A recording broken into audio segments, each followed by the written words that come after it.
തിരുവനന്തപുരം കന്യാകുമാരി ദേശീയപാതയിൽ നിയന്ത്രണം വിട്ട കാർ കടയിലേക്ക് ഇടിച്ചു കയറി. 2 ബൈക്കുകളിൽ ഇടിച്ച ശേഷമാണ് കാർ കടയിലേക്ക് പാഞ്ഞു കയറിയത്. കാറിനുള്ളിൽ ഉണ്ടായിരുന്നവർക്ക് നിസ്സാര പരിക്കേറ്റു. മേഘന മുരളി തിരുവനന്തപുരത്ത് നിന്ന് വിവരങ്ങളുമായി ചേരുന്നുണ്ട്. മേഘന, ഇത് എങ്ങനെയാണ് ഈ അപകടമുണ്ടായത്? മേഘന,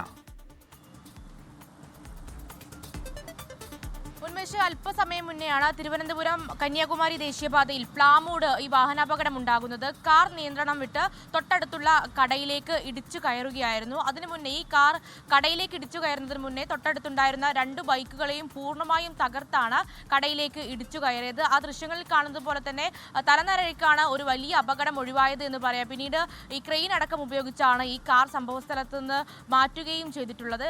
അതിൽ കാർ യാത്രക്കാരനായിട്ടുള്ള കൊല്ലങ്കോട് സ്വദേശി ആനന്ദ് അടക്കം 2 പേരാണ് കാറിലുണ്ടായിരുന്നത്. ഇവർക്ക് നിസ്സാര പരിക്കുകൾ മാത്രമാണുള്ളത്.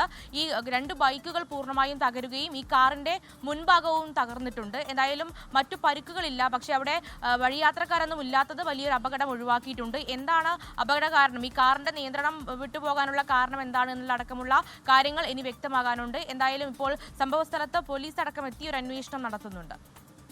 ശരി, മേഘന മുരളിയാണ് വാർത്തയുടെ വിശദാംശങ്ങൾ തിരുവനന്തപുരത്ത് നിന്ന്.